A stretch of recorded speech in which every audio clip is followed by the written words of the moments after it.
Masters in Comparative Law from George Washington Law School, Masters of Justice Law and Society in American University, and PhD in Criminology. So we have a speaker who blends law and criminology, and that also one of the focus themes of our conference. Apart from that, she is also an expert in English language literature, and she connects criminology with literature, and you can find a book called Shakespeare's Criminals, Criminology, Fiction and Drama, portrays her interest in English classics and criminological theories. Also has second book on women's school and legal issues in African current affairs, demonstrated her interest in human rights and crimes of culture. And also the third book, editor titled as Comparative Justice, also brings the main family issues of globally of two countries as samples. Also, she is widely published in journals like British Journal of Criminology or Comparative Criminal Justice or Women in Criminal Justice and Asian Journal. All are highly indexed in Scopus.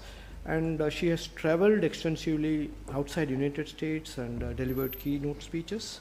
So today we have the privilege to have Professor Victoria time, and I don't take much time. Professor, take the stage, please.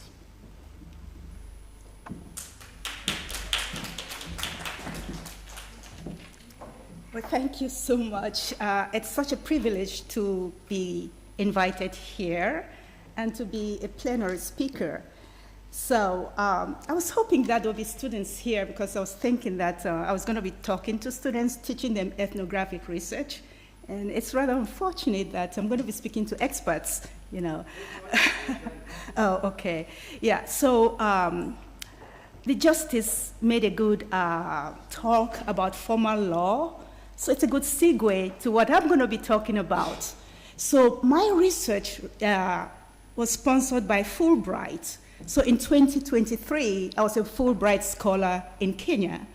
And that's where I did research on alternative dispute resolution, in particular mediation.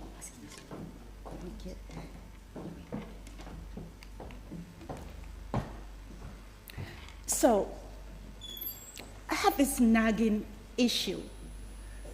Each time I teach a class on administration of justice, I would show a video, which is an old video, but very timely. And my students will always complain, oh, the video is old. Now, this video was put together by Professor Laura, and she really was an anthropologist. And she studied primarily the Indian behavior in Indian cultures in Mexico. And there she understood the relevance of settling disputes informally. So she shot this documentary and then made a comparison with what happens in the United States. As a matter of fact, in the United States, just about every single issue gets taken to court. The justice made the point that cases take about 10 years here for them to go to trial. It takes approximately 5 years in the United States. So, and as you know, 25% of the population in the United States is in prison. They are incarcerated, you know. And if you watch some of our news, there's always outbreaks of fights in courtrooms. So why are people angry? What is it about the justice system of the United States that makes people angry? Each time you hear somebody saying, I will fight the legal system to the end, why use warlike words all the time? So when I applied for Fulbright, I wanted to study alternative ways of settling disputes, mediation. And so I chose Kenya. Why did I choose Kenya? If you look at Kenya, just about 3% of the population, settles cases formally. So for the most part, as it is recorded, 90% of Kenyans prefer mediation as opposed to taking cases to court. Why is that? And I was curious to find out. And so, luckily, I have a classmate when I studied law at George Washington University Law School. He was a current governor of one of the states in Kenya. They call their states counties. So, and he also ran for the position of a president, although he fell ill along the way. He was a front runner for a very long time, but fell ill, and so he had to step down. So I was lucky, because I know that to do research in a foreign country, you have to have contacts. So how do you get to work and do research in a foreign country? And so the process of getting permits, a research permit in Kenya, takes 4 months.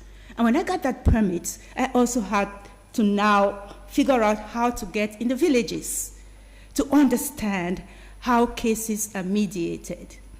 The thing about Kenya also is that their government is trying to sensitize the citizens of Kenya to not rely so much on court cases, but to try as much as possible to use alternative ways of settling disputes. So if you look at the Kenyan Constitution, Article 159, Section 2C, it provides that citizens have the right to choose whatever forum to settle disputes, and that includes formal courts as well as traditional venues of settling disputes, and in particular, mediation, arbitration, reconciliation. So the emphasis is peace. And based upon the 2019 Alternative Dispute Resolution Policy of Kenya, 90% say they prefer mediation. And in 2020, the government established an alternative justice system, which primarily comprises just traditional ways of settling disputes. And from one of my discussions with one of the chief justices in the appellate court in Kenya, he made a point that they want to sensitize Kenyans to focus on mediation, because the whole idea of mediation is to restore peace in the community. The thing about judicial trials is that there's always accusatory language. You criminal, you guilty person. And that kind of language fractures relationship. It creates relational distance. So here, what I did was, I had just one research question that is relevant to our discussion today. As a matter of fact, I had 12 research questions, and then, of course, I also sat in on 31 trials. And for the discussion that I'm going to be talking to you about today, I interviewed 52 local mediators who comprise chiefs, religious elders, as well as just any reputable person in society. So of particular relevance today, the question that I posed to the interviewees in Kenya was, why do so many Kenyans, 90%, prefer mediation over judicial trials? And for those of you who don't know where Kenya is, it's in East Africa, and it has a population of over 47 million people. And my research was based on 3 of the 47 counties that they have. So where I did the research, I had to obtain permission from. Sorry to interrupt. You have more time. Okay. Oh. So you can take at least 50 minutes or so. No problem. Okay, I was rushing a bit, so okay, now I have more time. Okay, so thank you. Yeah, so the research was focused on 3 of the 47 counties in Kenya. And the reason why I focused on these 3 counties was because I had to get a permit, special permits, to do this kind of research in local settings. And the only way that I could get an inroad to do this was through my classmate, my schoolmate, who was governor of one of the states. And he is from the Akamba tribe. And the 3 counties where I did the research are Akamba counties. They are Makueni, Kitui, and Machakos. I also did interview 10 professionals in the city of Nairobi. Nairobi, the capital of Kenya. And these 10 professionals were judges, prosecutors, defense attorneys, and university professors. So to anchor my research, I used the peacemaking perspective by Professors Queenie and Pepinski. And for those of you, the students who are studying criminology, you know the peacemaking perspective. So according to Professors Queenie and Pepinski, they made the points that crime is a result of suffering. And so it is a social construct in the sense that poor people, for the most part, usually fall below the standards of those that make laws, those who are the wealthy people. And when crimes get committed by these poor people, the whole intent of the justice system is to punish and not to figure out why. And so they make the points that Professor Queenie and Pepinski, they make the points that until such a time as any justice system can figure out how to eliminate suffering, we cannot solve the crime phenomenon. Now, there are detractors. There are some other professors who claim that the peacemaking perspective, which is just to settle disputes informally, have a conferencing of both the criminal or the accused person and the complainant. And then hear each side of their stories. Until you hear somebody's story, you never really know where they come from. So there's always a reason behind why people commit crimes. But it's not the intent of the courts to ascertain why people commit crimes. That's for criminologists. And that's also why during grassroots mediation, the mediators try to understand why somebody committed a crime. That way they can get into the root causes and then try to eliminate that behavior so that it never manifests itself again. But that is not what happens in courts. So Professors Collin and Agnew argue that the whole idea of peacemaking is a sham, in the sense that what suffering is and what peace is cannot be empirically tested. And so the whole peacemaking concept cannot really be applicable. They also make the points that the peacemaking process doesn't take into consideration heinous crimes. What do we do with criminals who are incorrigible? Those kinds of criminals that are serial criminals. They make the points that, well, peacemaking perspective doesn't take that into consideration. And how do we treat murderers? And there I have an answer for Professors Collin and Agnew, especially based upon my research in Kenya, which I will talk to you about. There's a particular case in Kenya that sparked this concept of mediation, and why sometimes justice is not only in the courthouse, justice is found in the community. And what is justice? At the end of it all, what do we want? What does the plaintiff, the complainant, want? We want a peaceful environment after everything is said and done. So there's a case that happened in Kenya in 2011. And you can find it in the records in 2013. It is the Republic of Kenya versus Mohammed Abdul Mohammed. And in this case, the defendant killed the plaintiff's child. And in this particular instance, the case normally, for every kind of heinous crime, usually a case has to be adjudicated in courts. But in this particular case, the family of the deceased victim insisted that they did not want the case to go to courts.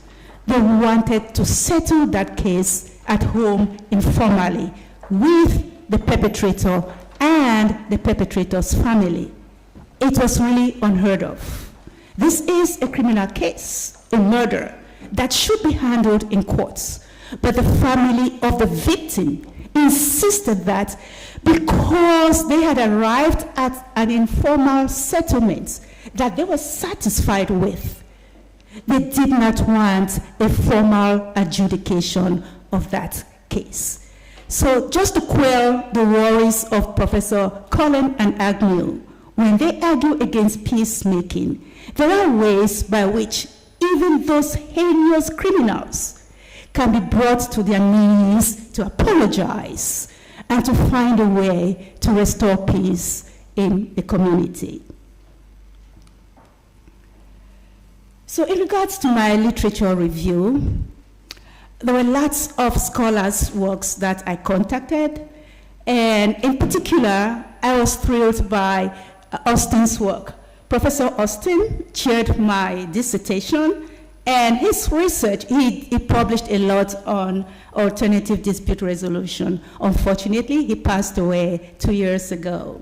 And his research was based in the Philippines, where he also studied mediation, and so I used some of his work to bolster my literature review. And of course, Professor Laura Nader, who did her research in Mexico.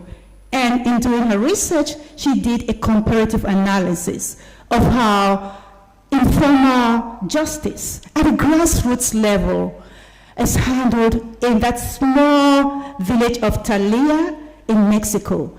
And then she came to the United States and also did a research on how cases of similar kinds are handled in the US. Now, in Mexico, in that small town of Talia, Professor Nader showed a video of a drunk driver who drove his truck into the house of an old lady and just brought down the side of the house. He was drunk. And how was that case settled? The case was taken to the local chief, who is called the Presidente, and that same day, the chief resolved that issue amicably. First, the lady who complained about her house that had been brought down by the drunk driver sat with the drunk driver, and the Presidente asked the woman, "What would you want this guy to do? First, tell us about your suffering. What happened?" And she told how she was in the house, and of course, the drunk driver, got off track and ran into her house with a truck and brought down the side of her house. So now, the Presidente asked the woman, "So what would you like this man to do?" And the woman said, "I would like for him to repair the damage that he caused." Now they asked the man, "What do you say about the complaint that was raised by this lady?" The man said, "I take full responsibility for my crimes. This is what happened. I overdrank, and I fell asleep on the steering wheel, and of course ran into this woman's house." And they said, "So do you plan on fixing the house as she recommends?" And he said yes, and immediately. And that he was going out to get a builder to assess the damage and to now get people to build the house as soon as possible. That was handled in one day. And there was a handshake after between the drunk man who brought down the woman's house and the woman who had now lost part of her house. Now, a comparative study was done in the United States by Professor Laura Nader. And there, she talked about a man who had bought a car the car was defective from the very get-go. And so now he went and complained to the car dealer. The car is not functioning right. And of course, the car dealer kept giving her a runaround, would not fix the problem, would not even accommodate the man's complaint. And so what ultimately happened was that the man had to sue in court. And of course, it took 5 years for that case to go on trial. And then it spent 60 days in court to adjudicate the case. And after that, the man was found guilty, the car dealer was found guilty, and it took another 90 days for him to now provide some kind of compensation to that lady. So little injustices. Now, informally, you get a quickie justice, which was effective, and both parties ultimately made peace with themselves. And then now you have the court case. And of course, the man who bought the defective car kept swearing how until he dies, he will fight in court. Those are the kinds of language that you don't hear when cases are mediated.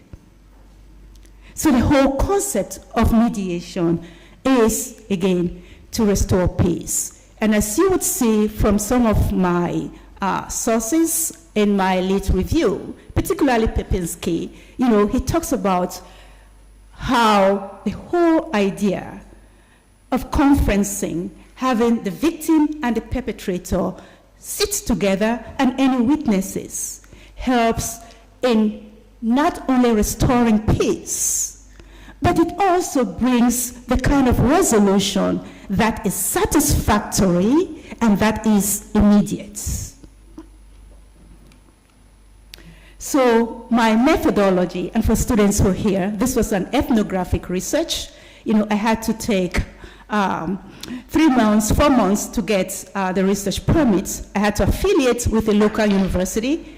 And then, of course, after that, I had to go through human subjects and then to make sure that I complied with all the protocol. And then ultimately, I got the permit from the National Permits Department in Kenya. So then I had to go local. So how do you go local? That's when you have to have somebody to introduce you to the research situs where I had to do the research. Now, when I came up with my research, I had to have the proposal written in both English and Swahili. I certainly don't speak Swahili, so I had to hire a research team of an interpreter, a videographer, a chauffeur, and an assistant.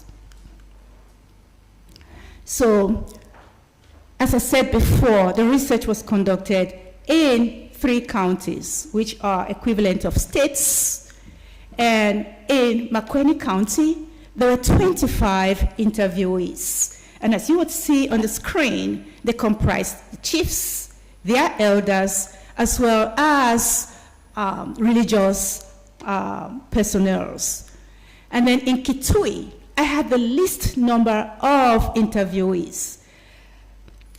The reason for this, because I had to call. When I met with the Council of Elders, when I was introduced to them by my colleague, because you cannot just go into any village and do research. When I was introduced to the Council of Elders and I presented my research to them, they sent messages throughout the different counties and different villages to accept me as a bona fide researcher. Now, it's not every chief that was accommodating. So normally I would have my interpreter or the videographer call a particular chief and ask if they would be open for an interview. And so those that accepted to be interviewed, I would interview. I'd schedule a time where I would meet with them and then interview them. So I had the most number of interviewees in Makweni. In Kitui, it was very difficult. The roads were very treacherous. Honestly, there was one time when we took off to a village, and when we got somewhere, I said to the chauffeur, we have to find a place to make a U-turn because this is absolutely impassable. And I could see how the villagers were laughing when they saw us in the car. Cars don't ply that area. It's foot or the motorbike. And then you have these huge, huge valleys and hills. I was like, I don't want to win the Nobel Peace Prize. Please take me back safely. So there we had the fewest number of interviewees, just 8, and they were within the big city, the capital city itself. And then in Machakos, I had 19 interviewees as well that comprised some trained mediators, and then chiefs, their assistants, and then, of course, religious leaders as well. And their educational levels, ranged from secondary school. Most of them had secondary school diplomas and high school diplomas. For the professionals in Nairobi, they were all, of course, university trained. There were some, the professors all had PhDs, while the judges, some of them had LLMs, and then some of them had the LLBs. So that's my sample, And in regards to how I started to do the research, so I had the interpreter, I had the videographer, and I had his assistants. So after the interview, because altogether there were 52 interviewees, when I would ask them this basic question, why do so many Kenyans prefer mediation over formal judicial trials? So I would take copious notes as well as the interpreter, and then some of them, accepted for us to interview them. Usually would give the informed consent form first. We will read it to them, hand a copy to them to read in the preferred language, either Swahili, Akamba language, or English. Luckily, most of them preferred to speak in English, even though at times they would infuse the local language. So at the end of each day, I would meet with the interpreter, and then we will cross-check our notes, and then to come up with the various messages by each one of those interviewees. So for students, this is how you do your ethnographic research, the field research. And so I had a qualitative strategy. I did not computerize things. I usually like, especially when you interview people, to do things manually. So I had a coding system where I put themes together, an exile method, where you look at related language, related messages, and then come up with a main theme, and then put each of those languages or messages under a particular theme. As you can see from the example that I have here, one of my findings, which was congeniality, because when I interviewed these 52 chiefs and their assistants, and then interviewed the professionals, there were certain things that were so obvious in each one of their interviews. And there you have it. So when an interviewer would say, for instance, courts use abrasive language, and that stays in the mind of the abused. But in mediation, the tone used is gentle and understanding, no belittling. And if another person says, the phobia of meeting a judge is eliminated, in mediation, everybody is given a level platform to express themselves in their dialect or language without the harsh reprimands that happen in court. So when you have messages that allude to a similar thing, then you classify them under one main heading. And that heading, for instance, here was congeniality. So in regards to the findings, this is what happens. There were 7 main themes that I came up with after classifying the various messages from each one of the interviews that I had. So expediency, 100% of the interviewees talked about the fact that grassroots mediation is more expedient. And of course, we just heard from the Chief Justice, who talked about the delays in courts. And that happens in just about every country, those delays. But when you do mediation, it's just there and then. If it takes any time, because I sat in on 31 of those mediation trials, and the most would take about 2 hours. For the most part, within 1 hour, they're over with. They come to an amicable settlement, they shake hands, and it's over.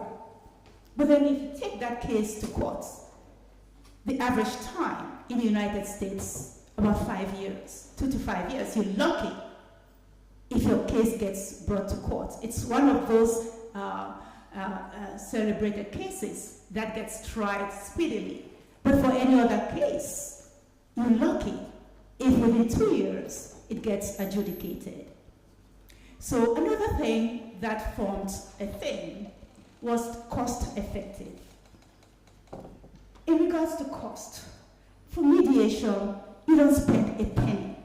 The mediators are local people, and they understand how poor some of those people are.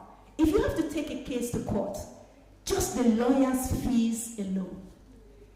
And then, of course, in Kenya, courts are not devolved. They're centralized. So you have to go to the main city to have your case tried. If you don't have a family member in the main city, it will mean renting a place for a while, staying in a motel or a hotel, and those are costs that many people cannot afford. And then, of course, the transportation and feeding expenses and so on. So mediation dispenses of those kinds of costs.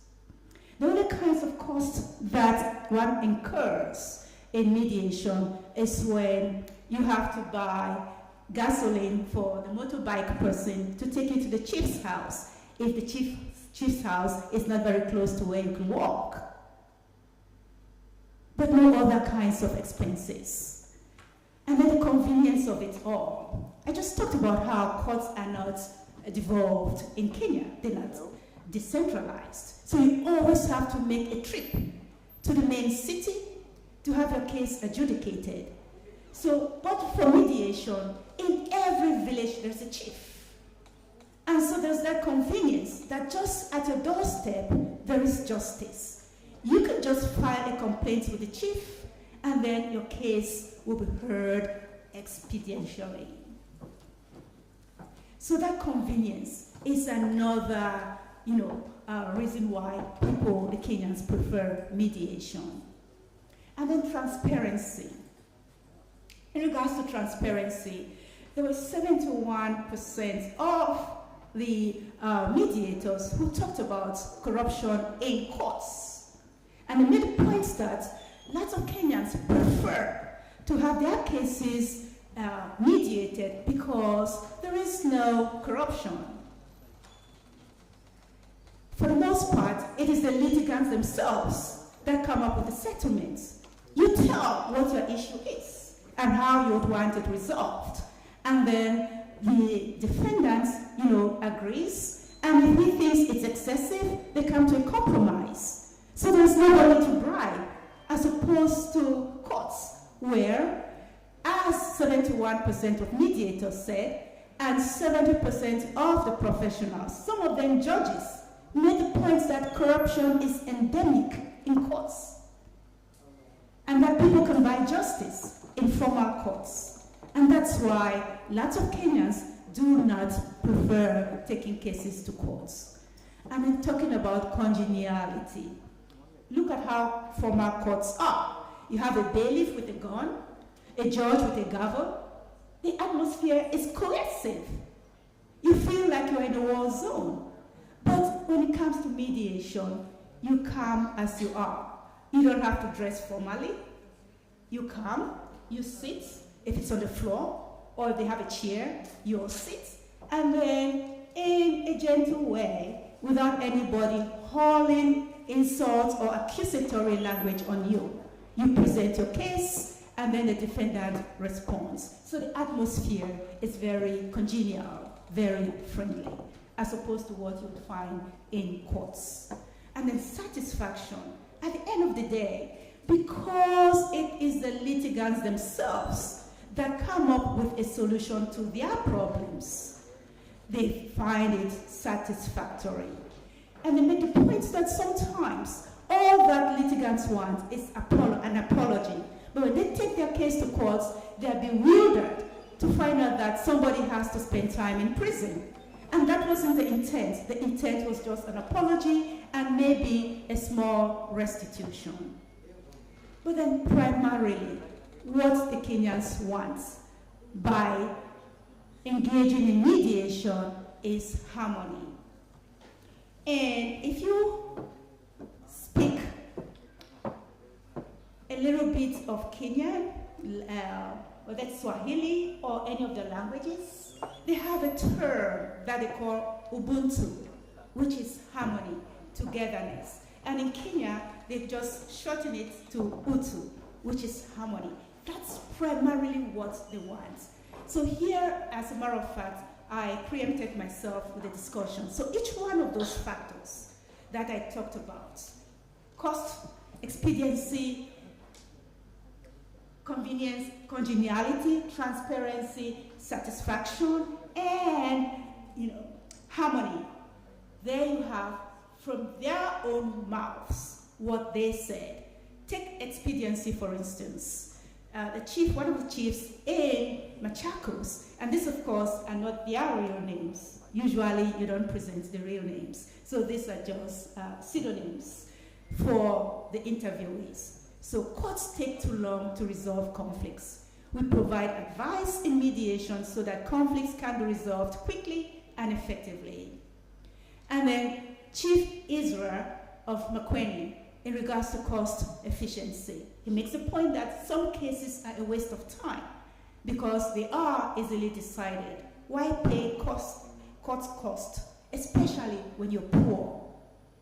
And then the convenience of it. Chief Nico of Makwene, with mediation, justice is at your doorstep. Courts are far away. Cleric Horatio of Makwene made the point that mediators live amongst us. They know the customs and traditions, and they apply them in ways that satisfy us. So us meaning the Kenyans. And then, of course, in regards to transparency, how courts are corrupt and why mediation is the route. Listen to what Cleric Matthew of Makwene said. Many Kenyans fear to go to courts. Corruption, fear of police, and courts, and how they are corrupt. Many people don't get justice. Litigants have to be careful in how they present cases. Many things affect justice. Corrupt judiciary, not a win-win like in mediation. Sometimes innocent people are pushed through a corrupt court. In mediation by a clergy, there is no compensation. It is fulfilling a call, and that brings me joy. You cannot sell what you never bought. So in essence, you were not bribed, and so of course, you cannot give tainted justice. In regards to satisfaction, Attorney Melissa, she made the point that the outcome is mutually satisfactory. So both the plaintiff and the defendant agree to the terms of the settlement. So there's no win-loss situation, no condemnation. Parties control the process. That is, the parties themselves call the shots. They decide on the settlements. And then, of course, in regards to harmony, Professor Ezekiel, in mediation, the spirit of Ubuntu, or we sometimes refer to it in Kenya, Utu. I am because you are, is applied. This keeps the people in a tight, cohesive society where they listen to each other and look out for each other's well-being. So the emphasis meaning peace at the end. Now, in regards to this study, I had some limitations. I had fewer than expected participants. Of course, that's an expectation with field research. For those of you who would go out to do ethnographic research, that is something you should anticipate. Sometimes you have a target number of 100, and then you don't get consent. You cannot interview somebody who did not give a consent. And then in regards to the professionals that I interviewed, I was hoping that more lawyers would be interested in meeting with me and having to express to me why so many Kenyans prefer informal social control. But of course, just 10 participated. And then of course, the litigants themselves. I would have liked to interview the litigants themselves to see why they prefer informal social control over taking a case to court. But of course, that was also not feasible because the only permit I was given by the Council of Elders was to interview chiefs, their assistants, and religious leaders. In regards to policy, what policy initiatives can we come up with in regards to grassroots mediation? We just talked about how courts are overwhelmed with cases. Wouldn't it make good sense to deviate some of those cases, particularly those which are not heinous crimes, petty offenses, and medium-level crimes, to mediation as opposed to court trials? And of course, another thing is in regards to the students, you'll be learning criminological theories, labeling theories, the labels that we attach on people. When we start calling people criminals, ex-convicts, you offender, you're no good, they leave a lasting mark on somebody's psyche. And of course, when you apply for a job, they usually would ask you, I don't know what happens here in Sri Lanka, but in the United States, they ask you, first thing, have you ever been convicted of a crime? You have to be truthful. And now you say yes. When you say yes, what happens? You're not going to get the job. So you don't have a chance in life. But now when you mediate a case, that's not public record. And so your life can move on. You give people a second chance with mediation. And we've also learned that lots of people learn criminal behavior or they become hardened criminals in prison. Why send a petty offender to prison where he or she is going to become a worse criminal? Why don't you just settle that with mediation? Take, for instance, empirical research has shown that those who commit crimes of theft, that's burglary, pickpocketing, and just small crimes of predatory crimes and drug-related crimes. When they go to prison, they become more skillful in how to commit those crimes. So criminal behavior gets learned with those they associate with. They meet those very heavy criminals in prison and they learn, of course, how to become incorrigible kinds of criminals. Why don't we just settle with mediation for those kinds of people who, in mediation processes, the mediator wants to get into the root cause as to why somebody committed a crime. And in Kenya, they have in place social services where they deviate some of those people. If your crime, for instance, is because you are an alcoholic, then you get sent to some kind of therapy whereby you learn how to ward off that urge of taking alcohol. You just don't get tossed into prison when you now learn different kinds of crimes.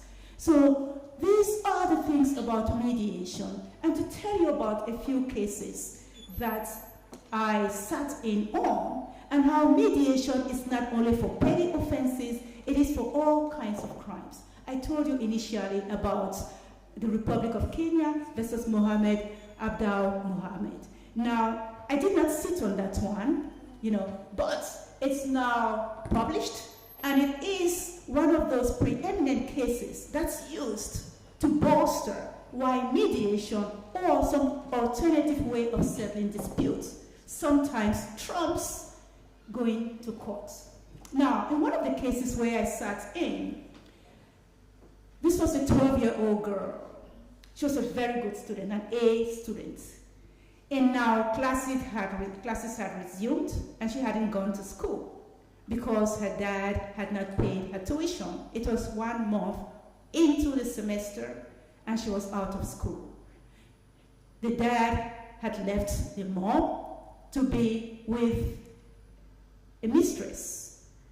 So I sat in on this to see how this case would be adjudicated. The 12-year-old girl had the mental fortitude to sue the father because she knew that if she had to go to court, it would take a full year or more, even in social services, for her case to be decided.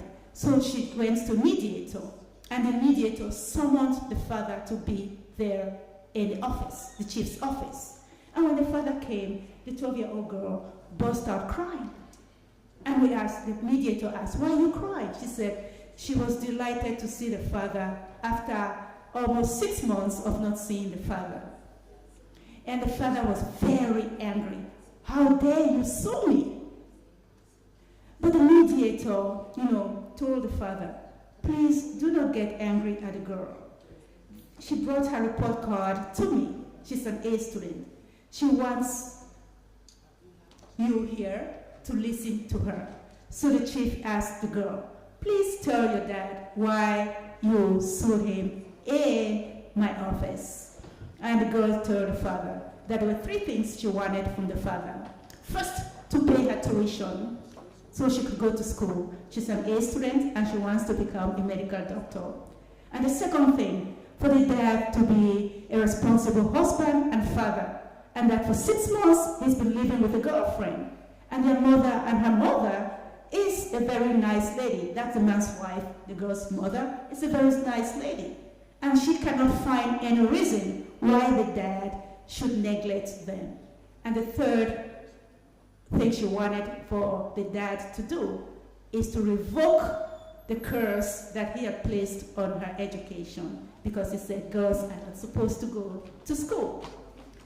Now, this case was settled by the mediator in the sense that he asked the girl, "What would you want your father to do?" And she says, "These 3 things." And then he asked the father, "Father, your child has made these complaints.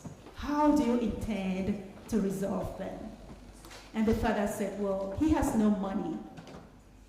And the mediator said, "Do you at least have a down payment that you can make to the headmaster of the school? That way your girl can go back to school." And the father said, he does. And so the mediator said, "Tomorrow, meet me at the girls' school. I want you, the girl, and the girl's mother to be there. And I would negotiate with the headmaster so that you could make a down payment and then come up with a payment plan so that your girl can go back to school." And that was accomplished. Imagine if that was taken to court. The girl would have spent the whole semester out of school. So you see the benefits of mediation. And of course, ultimately, the father made peace with the girl. He was angry that there was such audacity for the girl to sue him, but then he ultimately understood why the girl had to do that. And then let me just tell you the last case before I let you off. This was a man, a young guy in his 20s, and his living girlfriend with a child. And the girl was cooking one evening, and of course, he saw this, a text message came in. Hi, babe. So some other guy sending a text message to that girl. Hi, babe. So the living boyfriend was very upset when he saw the text message, and he took a knife and stabbed the girl. Now, ordinarily, the police should have made an arrest because that is a battery, an assault and battery, you know. But the case was taken to the mediator instead, the local chief. And the chief said, ordinarily, he should have forwarded that case to the courts to handle. But the thing about mediation is to come to a satisfactory and peaceful resolution. So what did he do? He asked the boy, the guy who stabbed the girlfriend, what was it about this girl that you stabbed her? And he said, the cheating habits. And the girl, why did you engage in that? She says, well, she is not married to the guy yet, and the guy doesn't take much care of her, and that's why she deviated somewhat. But ultimately, the mediator asked them, how do you intend to make sure that this never happens again? The boy said he will take care of his anger, he'll go in for anger management, and the girl said she would delete all contacts with boyfriends. And so you see how this case, the mediator handled it because he said, if he sent it to court, this guy will be imprisoned, they have a child, and he's the breadwinner. What ultimately would happen? The girl does not work, the child will be destitute, and it just spirals out of control. But with mediation, things are settled amicably, so the guy can be out in the community, no jail time, and can maintain his job and provide for the family. So Ubuntu, Utu, peacemaking, that is the route, especially when people are courageous. So thank you so much.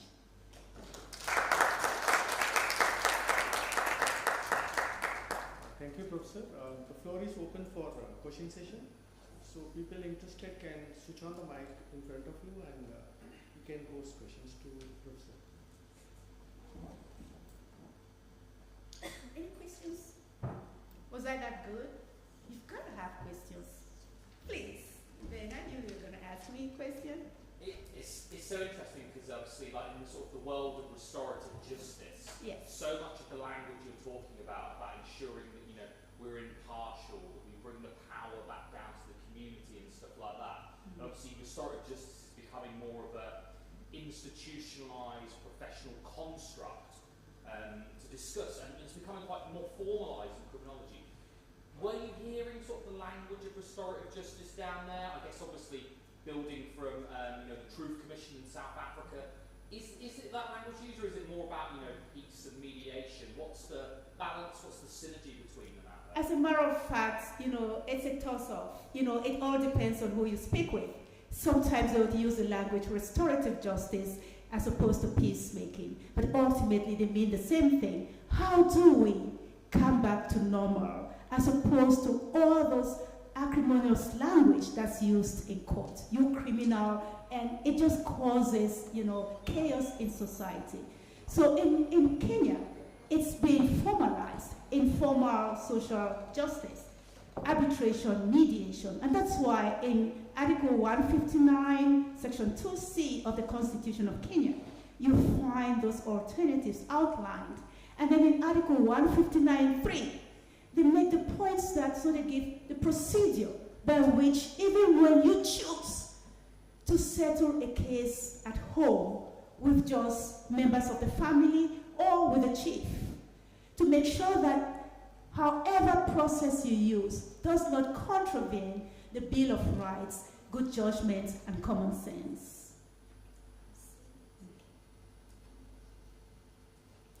Any questions? Students, please. You're going to be doing ethnographic research on criminology sometime. You might be applying for Fulbright. I'm here to... You can ask in Sinhalese also. Professor Dhanapala will translate it. Don't be shy. Sinhalese may, you can ask in Sinhalese. Hi, I have a question. Yes, please. Hi, I have a question. So I'm Sepchen from Singapore. Yeah. We're from Ministry of Law. So I think your area of research is very interesting. So I just wanted to know, in the course of your research, have you come across unsuccessful mediations? And what was the reason why the mediation was unsuccessful? Oh yes, I'm glad you asked me that. Thank you so much. Yes, and especially land disputes. So as a matter of fact, coincidentally, the person who was being sued, her first name was Victoria. And she was a very stubborn lady. Now it's just two feuding families, feuding over land, the boundary. And well, they had planted initially, there were some hedges that were planted to demarcate, the boundaries, what each family has. But apparently, from what the plaintiffs were saying, was that each time Victoria would push the bushes so that she gets more land. And now, when they brought a surveyor, she said she wasn't going to comply with the terms of the survey.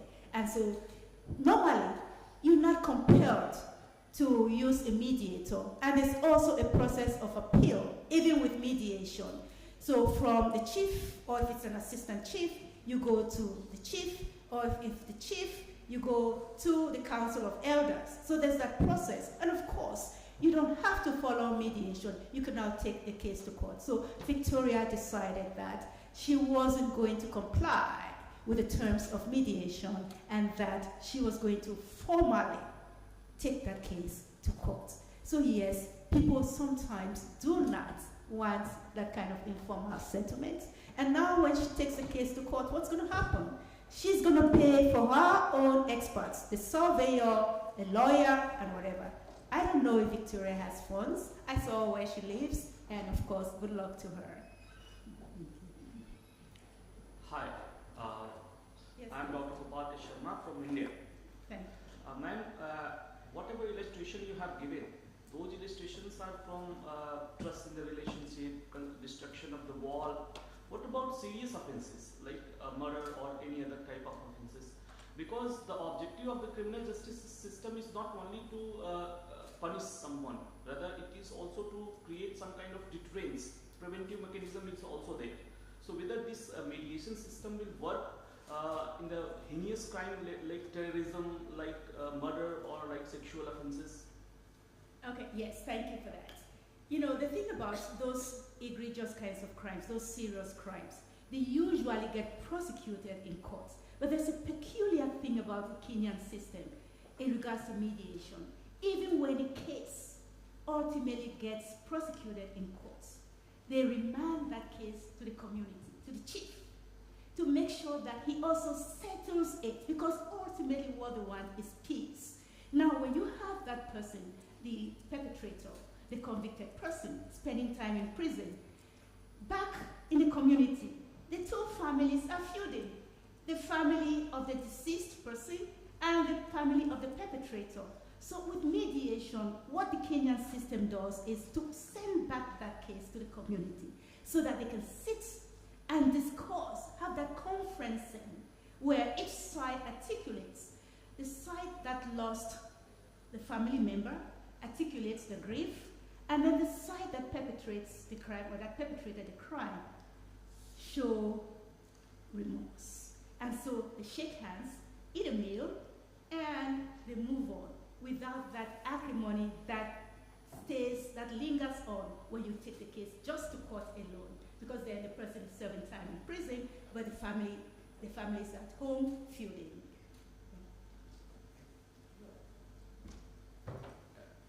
Actually, that's very interesting, and thank you very much for the informative lecture.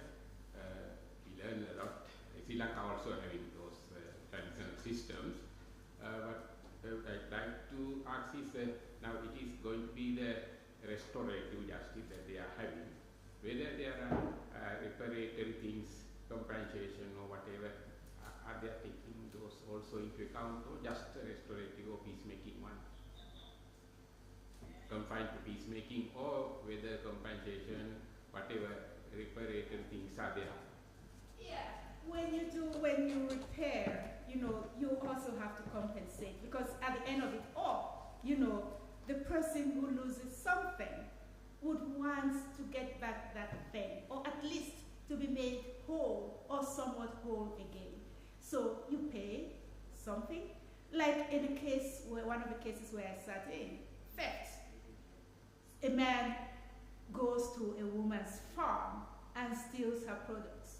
And he steals the products, the woman goes to harvest, and the products are not there anymore. And the intention wanted to sell the products, to send the school, to pay the school fees for the child. The man now has stolen her products. So what happened? The mediator said, well, woman, articulate your problem. And she said, now my child had to stay at home, not going to school, because this man stole. And they asked the guy, why did you do that? And he said, for the same reason. He stole because he wanted to sell the products to send his child to school.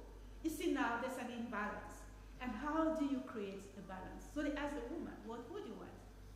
She wanted to be paid, first for the products that were stolen, and then to have an apology also given to her. So they go hand in hand, to restore. And the mediation is a conferencing, when you sit and each side tells how they feel about the issue, articulate your grief or your pain, and then the other person, shows remorse, and then of course makes the victim whole again by whatever the victim wants, because at the end of the day, it's the victim who brought the lawsuit, and what does the victim want? Maybe some kind of restitution, compensation, whatever.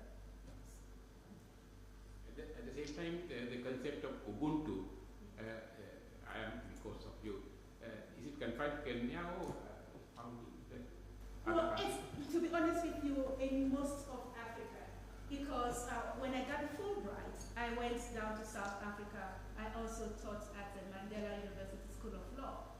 And I had an audience of many people. I had to talk about mediation and so on. It's also practiced there. And then I also won a mini Fulbright as well that sent me to Ghana. And they do the same thing in Ghana. And if you read the literature on mediation and alternative dispute resolution, prior to formalized courts in African societies, they settle disputes informally. Now, to formalize the process, the countries that championed that were Ghana, Nigeria, and Ethiopia. But now, Kenya is trying to make it unique, organic to Kenya. They have formalized it in such a way that it's in their constitution, in their draft alternative dispute resolution, in their criminal justice systems policy. And what one of the justices told me was that by the year 2030, they would want at least 15,000 Kenyans to be trained as mediators.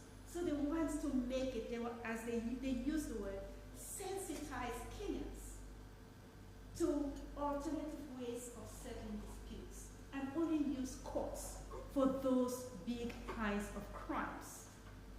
And that at the end of it all, what they want is that peaceful living with one another, Ubuntu.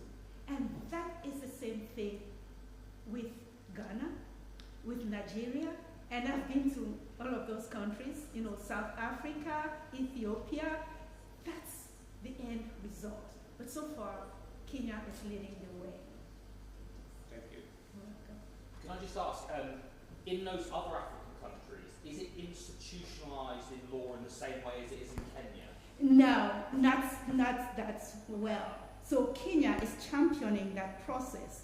My understanding is that Ghana is thinking. As a matter of fact, when I was in Kenya, because I spent a year in Kenya, there were some people from Ghana that came over to Kenya to learn a few things from the Kenyan society. So my understanding is that they're trying to formalize it to the same extent as what Kenya has done. Yeah. To even have it in their constitution, because in Kenya it's in the constitution, but it's not in the constitutions of the other countries. So they get to a point where they would have to modify their constitutions to incorporate that.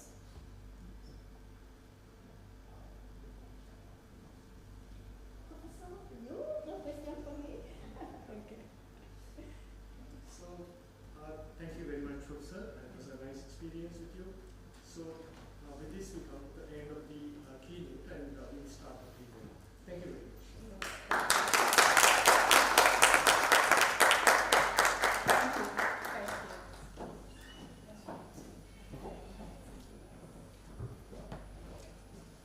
So due to time issues, we have converted this session as a parallel session. So we have started the 11:30 paper presentations in the respective 6 halls. However, people can stay here, or somebody wants to go there also, they can go. Now we will start the plenary session. I will invite Ms. Shiok Chenan and Kavita Pandey to come to the stage.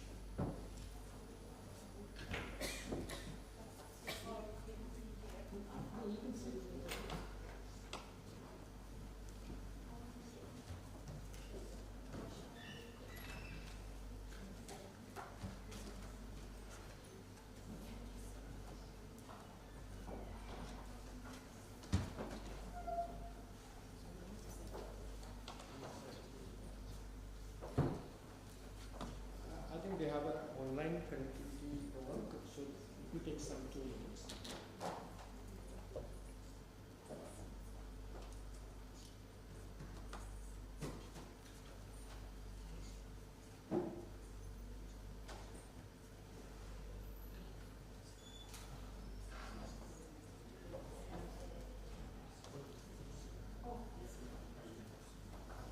In the meantime, I will be happy to introduce the speakers of the day, the plenary speakers. Ms. Shiok Chenan is Deputy Director of the Criminal Policy Division of the Ministry of Law of Singapore. She oversees a team of criminal policy officers from the Criminal Policy Division. The Criminal Policy Division is part of the Legal Policy Group in the Ministry of Law, which carries out law reform in the area of criminal law and procedure, as well as constitutional governance issues that arise in the criminal context. And prior to joining the Ministry of Law, Ms. Chen was a Deputy Public Prosecutor with the Attorney General Chambers. Give a big hand to Next we have with us Ms. Kavita Pandey. She is an Assistant Director in the Criminal Policy Division of the Ministry of Law, Ministry of Singapore. And she is a part of the team that deals with the law reform in the area of criminal law procedure, as well as constitutional governance that arise in the criminal context. She was a defense lawyer earlier before joining the Ministry of Law, Singapore. Welcome, Ms. Kavita. So let me invite Chen to deliver the plenary speech, and after the plenary speech, we can have a Q&A. Thank you. Thank you, Professor. Sorry. So actually today's session will be done by both myself and Kavita. Apologies earlier for the technical issues because we were trying to use our laptops. But let me start with a good afternoon to distinguished guests as well as fellow participants. So just now as Professor has introduced me, I'm Shiok Chen, and together with me is Kavita, and we are from the Ministry of Law of Singapore. We are honoured to be on this plenary session to share with you on the Singapore's criminal justice system as well as the key reforms in this area. So there are 3 parts to our presentation. So by way of some background, we will set out in terms of background, basically our legal landscape, and this is where we also talk about Ministry of Law, where we came from, how it sits within the legal landscape. We will also share with you our country's principles of governance as well as the outcomes that we have achieved. And before we move on to set out the key principles of criminal justice and provide some of the examples of how this is being applied in our country. So first on the Singapore legal landscape, as you can see in the slide, at the heart of our legal framework is our constitution, which serves as the supreme law of the land. It delineates the power and functions of the three organs of state, the legislature, the executive, and the judiciary. So under the legislature, it comprises of the president and the parliament, and here we follow the Westminster model of parliamentary system. So the legislature is responsible for enacting laws and overseeing their implementation. Next, we have the executive, which is headed by the Prime Minister of Singapore, as well as his cabinet, and is charged with executing and administering laws to ensure effective governance and law enforcement. And finally, we have the judiciary, which interprets and applies the law. So the Ministry of Law is a key pillar within the Singapore legal infrastructure. It's tasked with the formulation and implementation of policies to promote a fair, transparent, and efficient legal system. So our mission is set out here is to advance access to justice, the rule of law, the society, and the economy through policy, law, and services. We also have two government statutory boards under our ministry. This is the Intellectual Property of Singapore, as well as the Singapore Land Authority, and they respectively focus on the use of intellectual property and effective land use in Singapore. So next, let me cover briefly on Singapore's principles of governance and the outcomes that we have achieved. I'll first touch briefly on the basic structure of governance, and there are three components to this. So we have the framework, which is really the legal system and the political system in our country. And we also look at the outcomes we want to achieve. And in order to achieve the outcome, it is the processes, which really set out the political, legal, socio-economic policies, the institutions, as well as the means by which the state moves towards the desired outcome. So at the end of the day, for the results to be achieved, this can be varied according to countries, and we set out some of the possible ones in terms of the outcomes, such as equality of opportunity and peace. We recognize that the results to be achieved differs for different countries, and it depends on what are the values that they hold, and this will in turn determine the framework and processes to be put in place. So as for Singapore, Singapore's approach to the rule of law reflects our priorities. For Singapore is a small country. We are multiracial, multi-religious, and we are also a resource-constrained country. So taking this into account, Singapore has prioritized our survival, economic growth, and social cohesion, and these priorities are upheld by effective laws and balance between the state and the individual. So this has led to good outcomes for Singapore as well as Singaporeans. So for instance, Singapore has a strong rule of law, and can be seen in these indicators set out in the slide. So in the area of rule of law and government efficiency, we are ranked first in the world. And in the World Justice Project for the Rule of Law Index relating to order and security, absence of corruption, regulatory enforcement, criminal justice and civil justice, we are ranked within the top 10 of the 142 jurisdictions surveyed. In terms of law and order, Singapore is also ranked well. So in the Gallup Law and Order Report, we have consistently been ranked first in the Law and Order Index, with 97% of adults in Singapore feeling safe walking alone at night. And similarly, in the IPS study, it shows that 87% of Singapore feel confident or very confident in our Singapore police force, and this is the highest level of confidence in police globally. And finally, there's also a high level of public trust in institutions, and the reports set out in this slide show that the trust in public institutions in Singapore is high, with high rankings relating to anti-corruption indicators as well. So against this context of Singapore legal landscape and our principles of governance, I'll move on to our criminal justice system. And Singapore's criminal justice system comprises of basically both the due process model as well as the crime control model. So on the one hand, we believe in due process, and this really is about the presumption of innocence, protection of accused rights in a fair manner, and accountability of law enforcement officers and the prosecution. But this has also been balanced against the need for crime control, which really relates to the repression of crime, vindication of victims' rights, and effective enforcement. And essentially, the philosophy in Singapore is that it's very similar to what the Justice of the Supreme Court in Sri Lanka has talked about, which is really that the guilty should be punished and the innocent should be set free. And to ensure this, in Singapore, the system should be robust and fair, and there are two priorities that we hold. So first, we put in place an effective framework of laws that deal with crimes committed. And that means that there must be strong and effective law enforcement system, and there must be a judiciary which can apply the laws. Second, the criminal justice process must be fair and civilized. So there is inevitably tension between these two models that I've talked about. And in the words of our then Prime Minister, Mr. Lee Kuan Yew, as set out in the slide, we all learn that good laws lead to good order. However, the hard realities of keeping peace between man and man and between authority and the individual can be more accurately described if the phrase were inverted to order and law, for without order, the operation of law is impossible. So ultimately, a balance always has to be struck, and in Singapore, we strive for a system that is robust and fair, comprising of an effective framework of laws to deal with crimes committed and a fair and civilized criminal justice process. So with that, I'll move on to the key criminal justice reforms in Singapore. And we hope that, this shows the balance that we try to strike over the years. So we have set out here some of the key reforms in the recent years, and we will also cover some of the reforms in detail later on. So as you can see in the slide, we have introduced laws to strengthen our criminal processes, and this includes in 2010, criminal case disclosure, which is basically providing for pre-trial discovery of documents in criminal proceedings. This was introduced to facilitate greater pre-trial disclosure.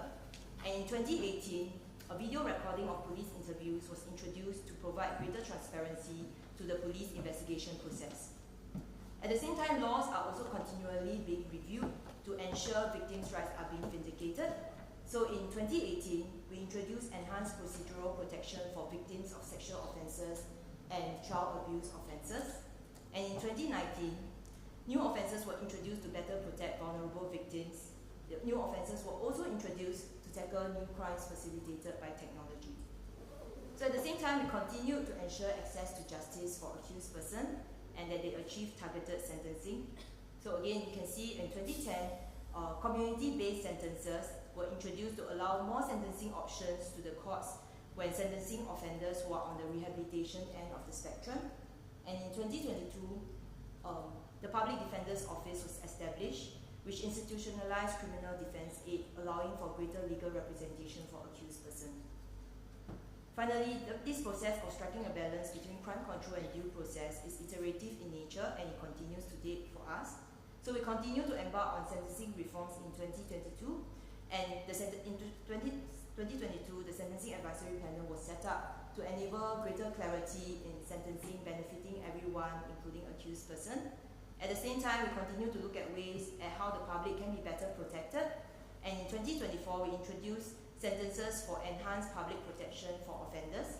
So this sentencing regime is adapted from similar models in the UK, Australia, and Canada, and it's introduced to better protect the public from dangerous offenders such as serial sex offenders, as well as recalcitrant offenders who commit serious sexual or violent offences. And finally, we also continue to strengthen our criminal processes. And so in addition to the new sentencing regime that I talked about earlier for enhanced public protection, there were also additional reforms that was introduced this year in 2024. And this relates to the introduction of a legislative framework for forensic medical examination. So this allows for clarity and ensures safeguards in the process of obtaining forensic evidence in the course of police investigations. There continue to be enhancements to our criminal court processes, such as improvements to our criminal disclosure regime that I talked about, as well as allowing more accused persons to be released on personal bond instead of personal police bail. So with that, I'll pass this on to my colleague Kavita, who will talk more about some of the key reforms that I've covered.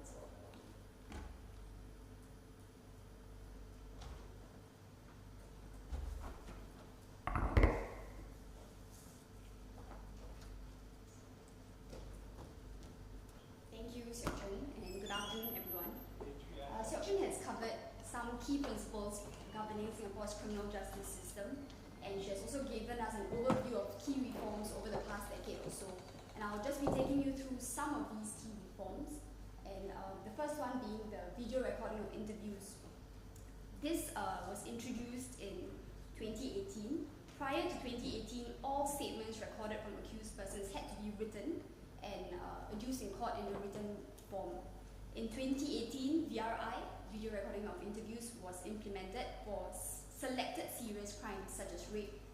and thereafter it has since been extended to cover more cases, such as aggravated outrage of modesty, child abuse, and maid abuse cases. It still follows a trend of serious crimes. And what it does is that the point of VRI really is that the court can take into account the interviewee's demeanor in determining the admissibility of a statement, as well as the weight to be accorded to a statement.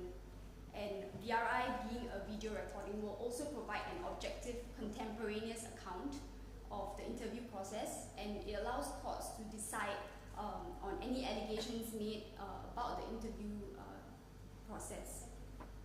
However, given the nature of VRI, it really is resource intensive. It requires implementation of infrastructure, training of officers, as well as new technology like transcribing of video interviews. And because of that, it has taken some time to implement VRI for offences as a whole, and it's been implemented progressively.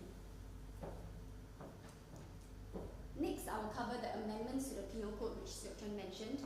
These amendments were a series of substantive amendments to enhance protection for minors and vulnerable victims, as well as tackle emerging crime trends. This arose from a collaboration between the Ministry of Law and the Ministry of Home Affairs. We worked together on amendments to the Penal Code. The point was to come up with this Penal Code Review Committee, which had representation from practitioners from both the public and private sector, as well as academics. There were also extensive consultations done by this committee with stakeholders from various groups, like the social, religious groups, financial, various sectors. The feedback was then incorporated before these amendments came to pass. We'll go through them quite briefly. The first category of amendments was the enhanced penalties for offences for certain categories of victims. These are vulnerable victims. The committee proposed to enhance punishments for offences against select groups, for example, children, persons with mental disabilities, physical disabilities, offences against domestic workers, for example. And there was also feedback received that there were people who were abused by their spouses or by elderly persons who have been abused. So ultimately what happened was the government accepted the committee's recommendations and recognized two further categories of vulnerable victims for which enhanced protection will be given. And the first group will be those in a close relationship with the offender. For example, someone living in the same household or someone with frequent contact. And then the second group was people who are in intimate relationships with the offender. For example, persons who are caring for a child. So these two groups are people against which twice the maximum punishment can apply. And this really was to govern this gap of vulnerable victims being the point where they are receiving the tail end of the abuse. And there's also a second category, which is increased protection against sexual exploitation of minors. For this, new offences were introduced. New offences, for example, that criminalize production of, distribution or possession of child abuse material for minors below the age of 16, as well as new offences relating to sexual exploitative activity with minors between the age of 16 and 18. The Penal Code, the third category, was also updated by decriminalizing attempted suicide and repealing marital immunity for rape. And this was a long time coming. The government recognized that persons who attempt suicide should really be given help rather than penalized. And repealing marital immunity of rape, the government's stance was to show that all women should be protected from sexual abuse, regardless of whether they are married to the perpetrator, and really that should not be a consideration. The last category of penal code reforms in 2019, tackling emerging crime trends, which was also talked about quite a bit in this conference, which is addressing the crimes brought on by technology. And I think an example of that that we've seen an uptick of is voyeurism. These are situations where a person observes or records someone who is in a state of undress, or what we call like upskirt videos that seem to be more prevalent, and there were new offences to tackle voyeurism specifically, as well as other such crimes. So those were the amendments to the Penal Code. Next, we also have amendments that increase access to justice. And a key amendment in this regard, or a key initiative in this regard, was the Public Defender's Office. This is a brief timeline of key changes in terms of access to justice. In 1985, we introduced the Criminal Legal Aid Scheme, and this was administered by Law Society of Singapore, and these were supported by law firms, private law firms, and lawyers. In 2015, there was a shift because the government started funding this Criminal Legal Aid Scheme directly, and it was meant to cover the bottom 25% of households by income. And this saw an increase in the number of accused persons who could be represented. And in 2022, there was a fundamental shift because the government established a Public Defender's Office, which is the state's first state-sponsored criminal defense for lower income accused persons. The establishment of PDO institutionalized public defense in our criminal justice system. It also signaled the government's commitment to provide help to eligible Singaporeans and permanent residents who face non-capital charges. And this is a shift because previously the Criminal Legal Aid Scheme covered certain types of offences, while the PDO, as you can see, covers a whole range of offences save for capital charges. It also ensures that only deserving persons are provided with aid and public resources are prudently managed. And to ensure that, there were a few things that they did. They set up a strong governance framework. They ensured that their scheme was as such that only deserving applicants could receive aid. At the same time, they kept costs in check while ensuring that representation was of a certain quality. The next set of key reforms are the introduction of community-based sentences. This was actually introduced in 2010 to provide more sentencing options to courts when sentencing offenders who are seen to be on the rehabilitation end of the spectrum. And this was a marked shift in how sentencing was done. It recognizes that not every offender needs to be put in prison or should be put in prison. It's targeted at less serious cases, for example, regulatory offences, or particularly cases involving younger accused persons or those with minor mental disorders.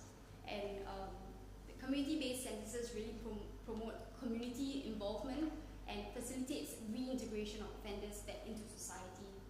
And a key feature of a community-based sentence is that the criminal record for an offence is rendered spent after you complete this sentence. There are various types of community-based sentences, and an offender can be sentenced to one or a combination of these 5 types of CDS in lieu of an imprisonment or fine. The first one, the mandatory treatment order, is for accused persons with an existing psychiatric illness, and this allows the court to order the accused person to undergo psychiatric treatment for up to 36 months. It was previously 24 months, but this was extended to cater for cases where the accused persons may need a longer time before they are reintegrated into society. Before an MTO is ordered, a psychiatrist must first assess, the court will call for a report, and the psychiatrist will first assess whether the offender suffers from a treatable psychiatric condition, which contributed to the commission of the offence. Day reporting order involves regularly reporting to a reporting centre where you undergo supervision, counselling, again to address the root issue of your offending. It imposes discipline and aids the offender's rehabilitation, and the offender's progress is monitored closely by an officer who is assigned to him before he's eventually released from the order. The community work order entails performing community work which has some nexus to the offence. It's again under the supervision of a community work officer. It obviously lets the offender take responsibility for his actions and acknowledge the harm caused by his offence. The community service order, you perform community service in general, not entirely related to your offence. Make reparations to the community under the supervision of a community service officer. The short detention order is where you are detained in prison for a period of up to 14 days. While you are detained, it is significantly less disruptive and less stigmatizing than a longer prison stay. Community-based sentences are not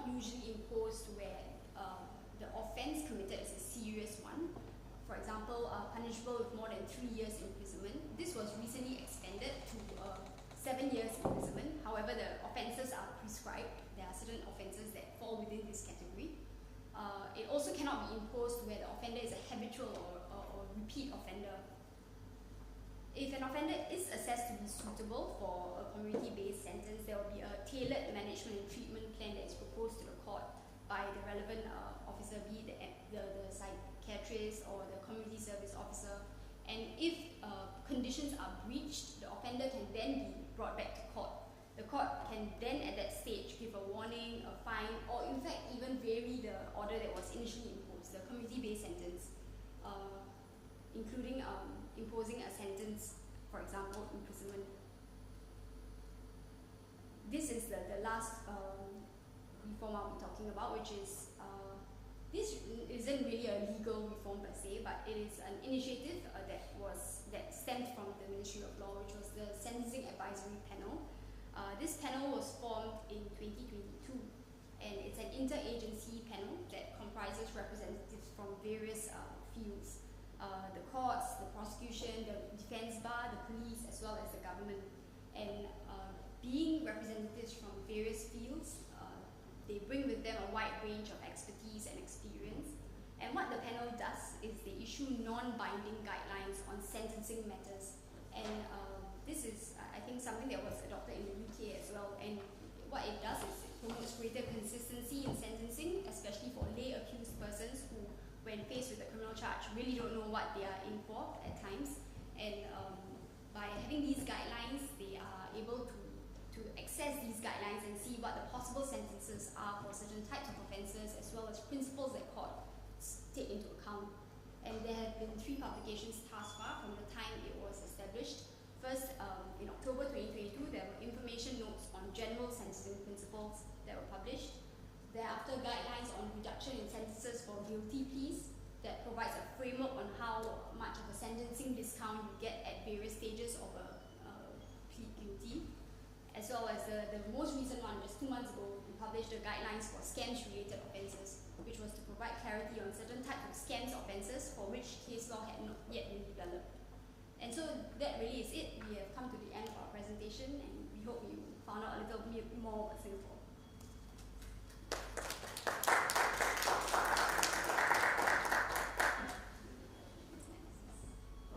So I think Professor said that we will open the room floor to any questions and answers, so please feel free. We will try to help as much as possible. Thank you so much. Really interesting to learn about the concept, the context of Singapore. Regarding the community-based sentencing, is there much room for creativity by practitioners? Like, what kind of things are they doing? Do they have flexibility, or is it like mandated quite seriously? Is there like a code of practice about the things they can do to support their rehabilitation? How's it kind of working out there? Okay, so there is some flexibility. So maybe let me talk about the inflexible part of it, which because at the end of the day, these community sentences that we talk about, actually this provided in legislation. So what Kavita has shared in terms of the requirements and the type of community orders, these are actually set by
this is pretty much to party to party.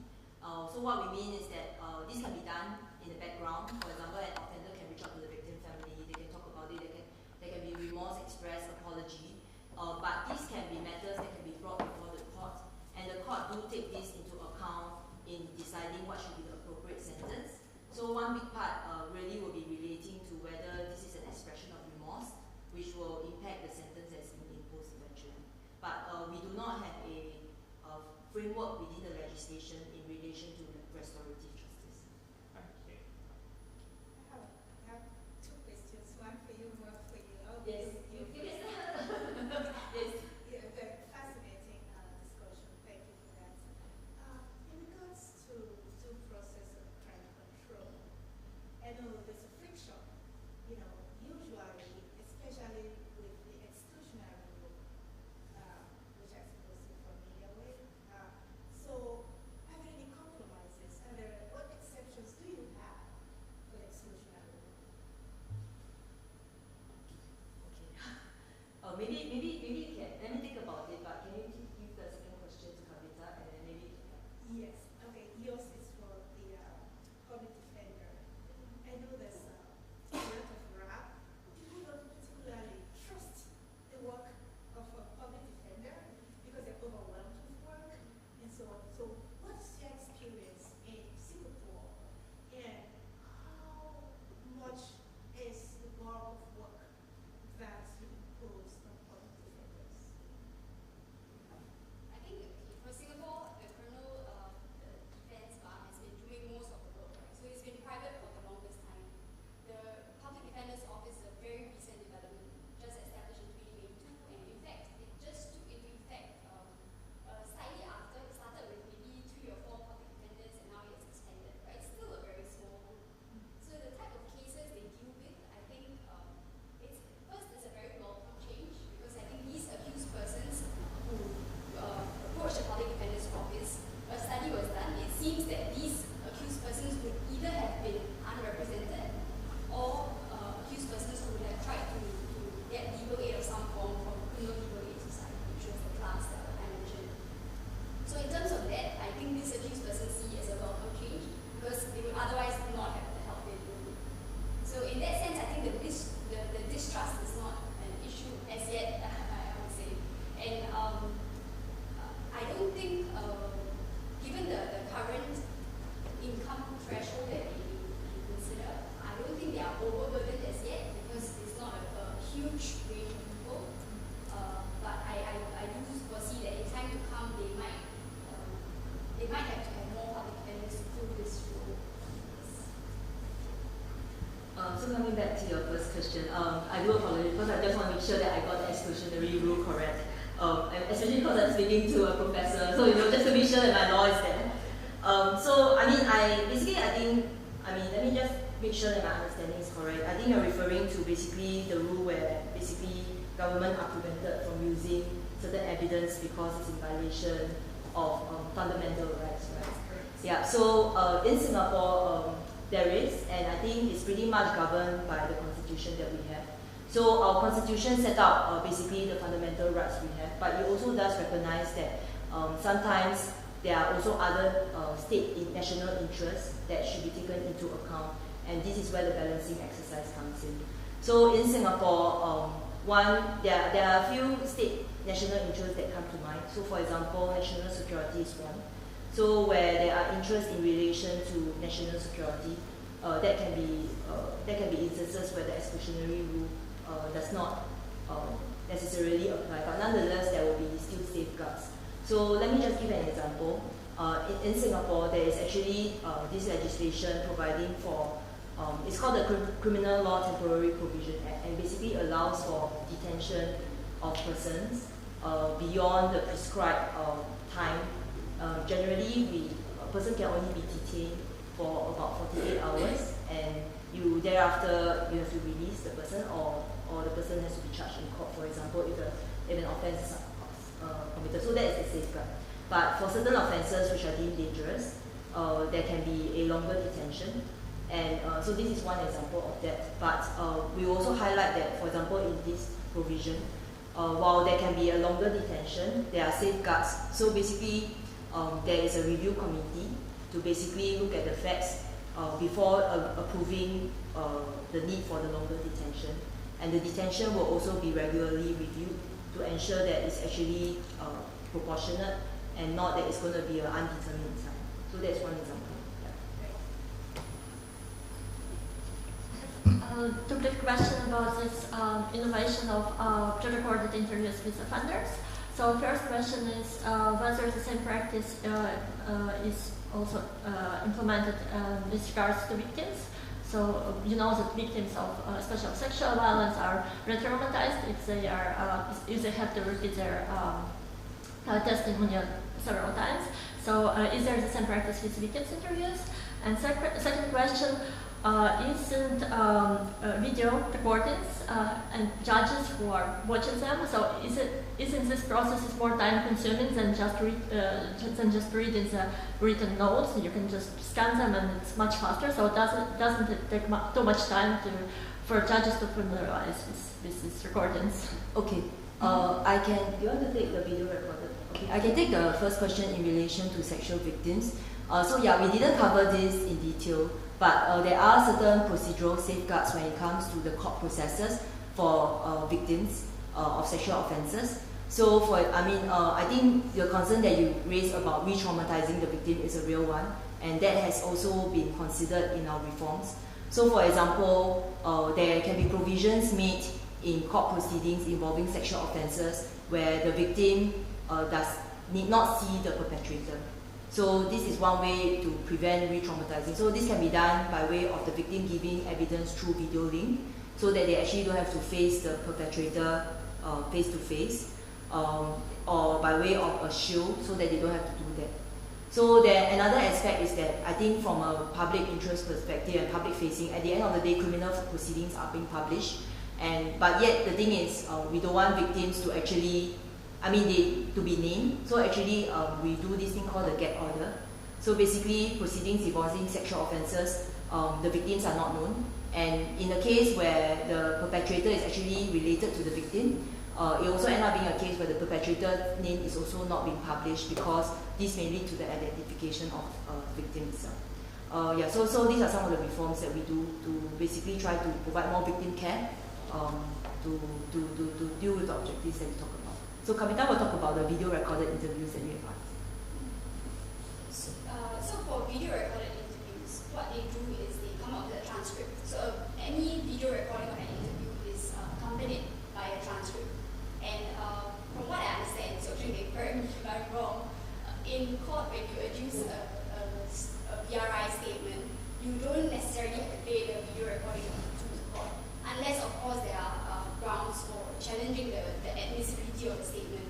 And if there are grounds to do so, and the defense, for example, says that there was a threat or an inducement promise which makes the statement unsafe to rely on, that's when the video recording interview can be played for the court to assess, for example, the interviewee's demeanor or what the police officer did, etc. But it's because it is not something that is done right from the outset. You have transcripts available, so I don't think it necessarily adds to the length of court proceedings. It probably will, in the sense of if there's a trial within a trial, contest the admissibility of a BRI statement.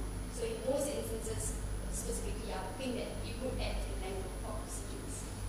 Just to also add, because for any statements, there are video recorded interviews that are going to be relied in the court proceedings, this will actually be given to the defense lawyer in advance. So how this process is that at least the defense lawyer can look at it together with the accused person and review and to see whether there's any basis to make certain allegations. So one way it actually helps to streamline and shorten the processes is that you kind of narrow the issues, and you can see, instead of like just hearing the offender's instructions, the lawyer can also see the video recorded interview to make an assessment on whether these allegations that the client wants to mount is actually a valid one.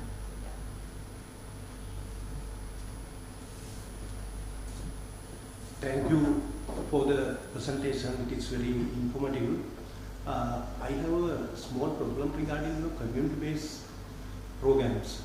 Whether there is any program, offenders are sent to prison for short period under community-based corrections? Yes, so that short detention order for a period of 14 days, right? That was one of the... That's not a punishment. So it is a community-based sentence. Yeah. And the reason for it being a community-based sentence is, again, because if you are given an SDO, a short detention order, instead of imprisonment, when you come out of the SDO, your criminal record is spent. So you don't have a criminal record. Okay. So in that sense, it's different. And also, within SDO is a specific regime for these persons who are going through SDO. So they don't go through a normal imprisonment term. There's a specific regime catered for them, which is geared towards their rehabilitation. Okay. Thanks. One question, actually, first of all, I should thank you for presenting those information regarding the Singaporean legal reforms, criminal reforms of the criminal justice system. So we learned a lot, and thank you very much for coming and presenting those things. Those reports you mentioned about the particular sentencing advisory board. So is it a legal body established for the exclusive purpose of making sentencing policies, or what, a little bit of?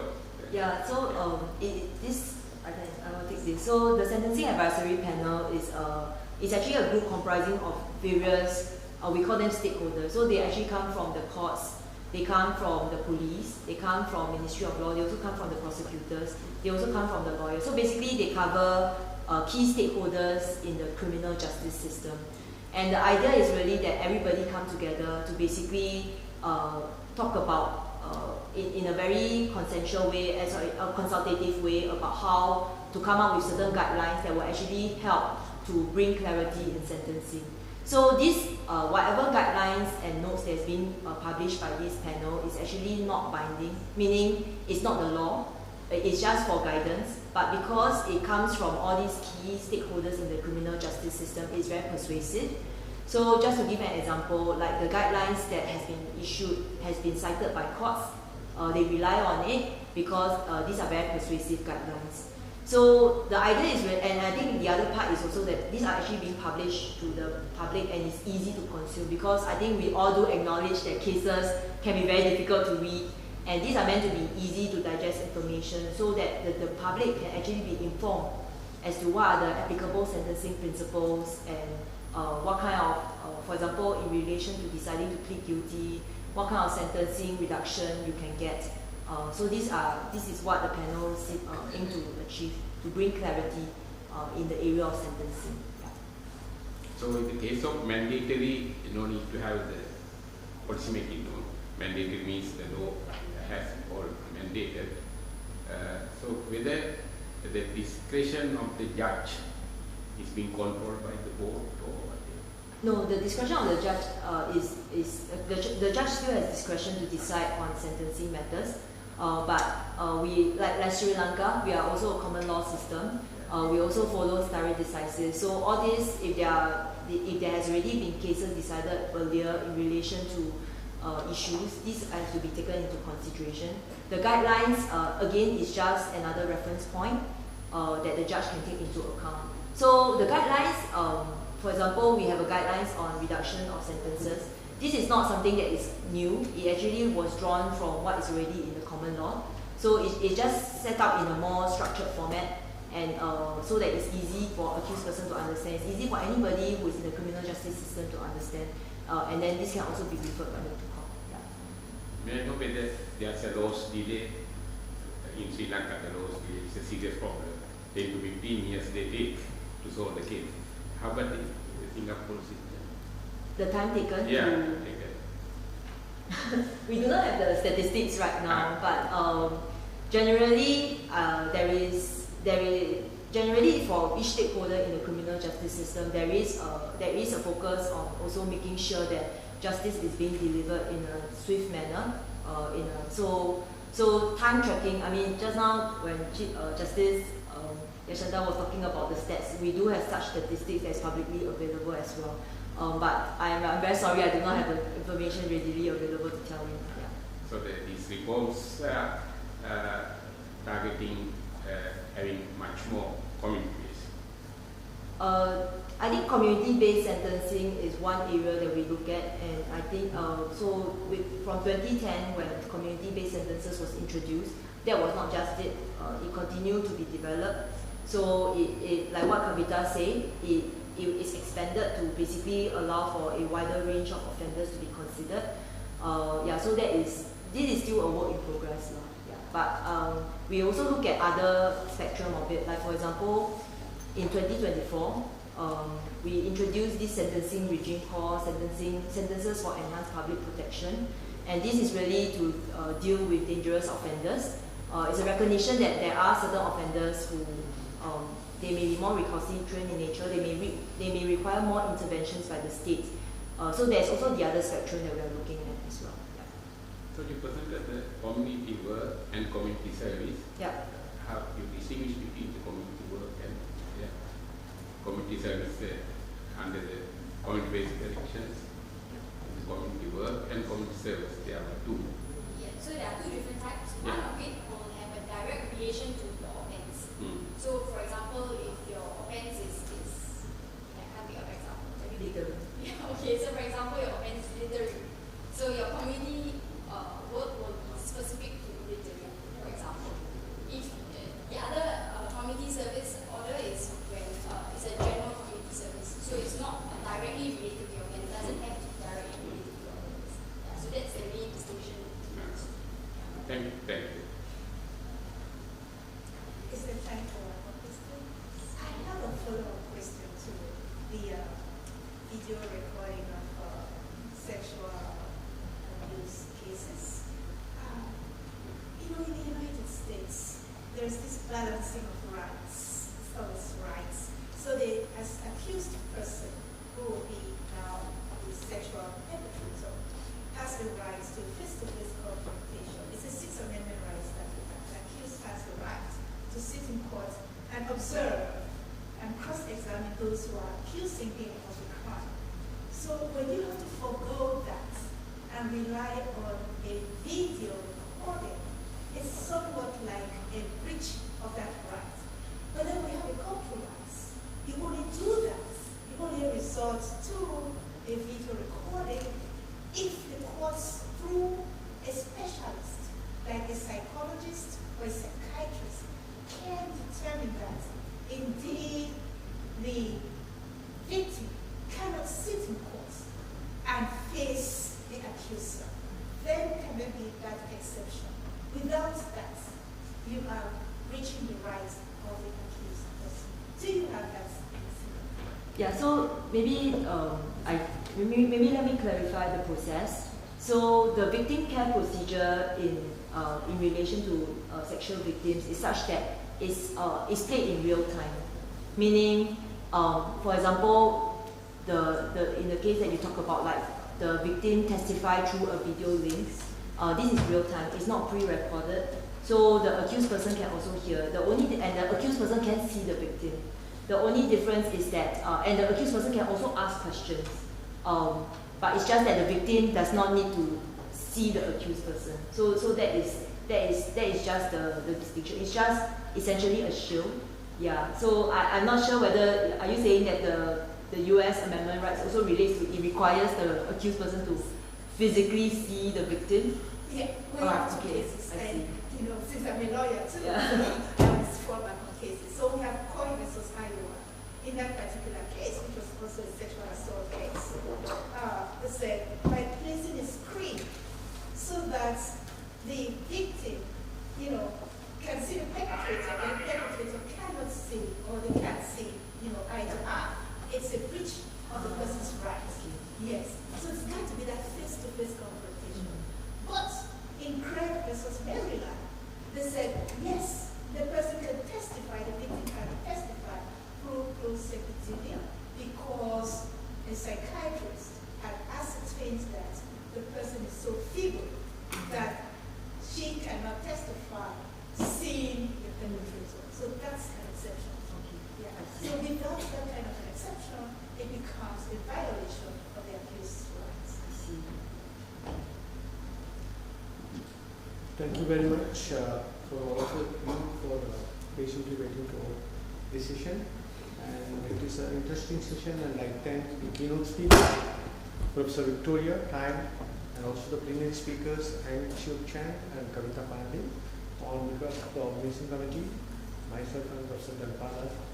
And thank you very much. So please join us for the lunch at the Balahalla Hall in Sociology Department, the same building, Sumangala mentioned.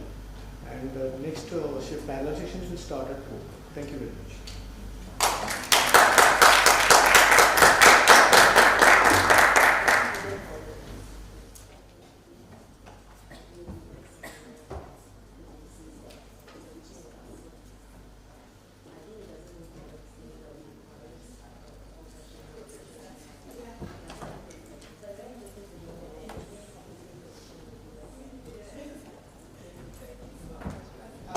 One minute, please. Sorry, I forgot to give the mementos to